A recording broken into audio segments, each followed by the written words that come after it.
আগামীকাল সোমবার সারা দেশ থেকে লং মার্চ টু ঢাকা কর্মসূচির ঘোষণা দিয়েছেন বৈষম্য বিরোধী ছাত্র আন্দোলন। রোববার দুপুরে এক বিবৃতিতে এ তথ্য জানান Nahid Islam.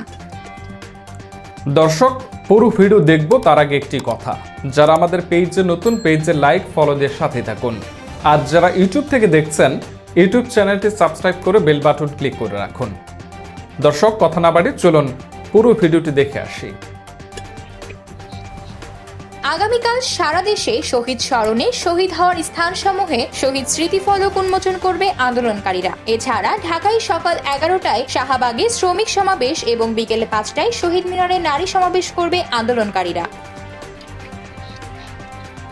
Long March two Dhaka কর্মসূচির প্রসঙ্গে নাহিদ ইসলাম জানান, সারা দেশের ছাত্র নাগরিক শ্রমিকদের ঢাকায় আসার আহ্বান করা হয়েছে। ঢাকামুখী লং মার্চের জন্য ছাড়তে হবে ক্ষমতা, ঢাকায় আসো জনতা শীর্ষক একটি স্লোগান ঠিক করেছেন আন্দোলনকারীরা।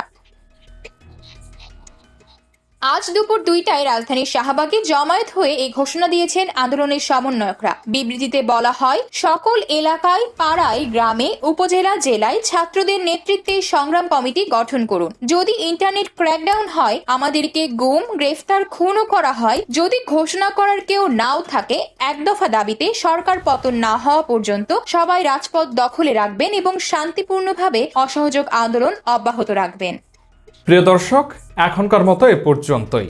প্রতিদিন এমন নতুন নতুন ভিডিও পেতে আমাদের পেজে ফলো দিয়ে রাখুন এবং ইউটিউব চ্যানেলটি সাবস্ক্রাইব করে বেল বাটন ক্লিক করে রাখুন, যাতে পরে ভিডিও মিস না হয়ে যায়।